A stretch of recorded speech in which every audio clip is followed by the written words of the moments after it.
Je pensais qu'enfin, on allait nous foutre avec tous ces dictats et ces injonctions de la société, en fait, sur être désirable tout le temps. On ne nous fout jamais la paix. Et mince, quoi.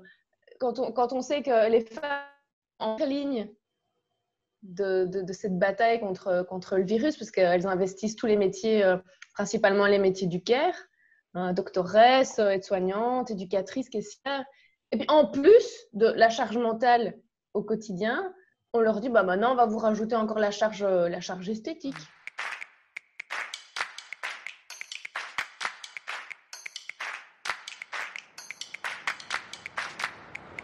Mais c'est très politique aussi. C'est très politique parce que ici, si on prend chez nous, ça veut dire qu'on doit rentrer dans des cases pour pouvoir être désirable ou désiré. Et donc, on joue sur des logiques marchandes aussi.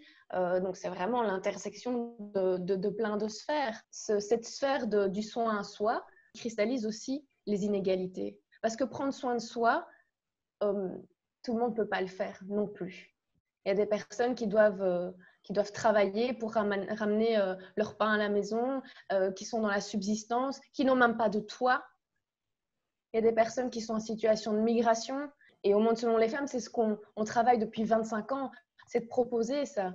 C'est de proposer main dans la main avec les femmes de différents pays qui sont actives, qui sont face à ce changement climatique depuis longtemps, qui développent une résilience, qui ont plein de solutions. Et c'est de mettre ça en valeur, et c'est de proposer un autre paradigme de la société. C'est sûr que dans cette période-ci, il y a des personnes qui sont vraiment dans des conditions matérielles très, très tendues, et que la crise du coronavirus, le confinement révèle ça. C'était déjà comme ça avant, mais là, on le voit, c'est criant.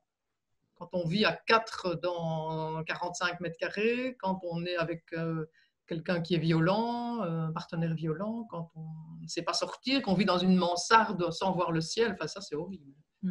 Maintenant, je pense qu'il y a un effet du confinement que certains et certaines ressentent sans doute, c'est de l'angoisse. Et ça, il faut l'entendre et faire quelque chose avec ça, ne pas hésiter à appeler à l'aide, parce que l'angoisse, c'est quelque chose qui nous anéantit.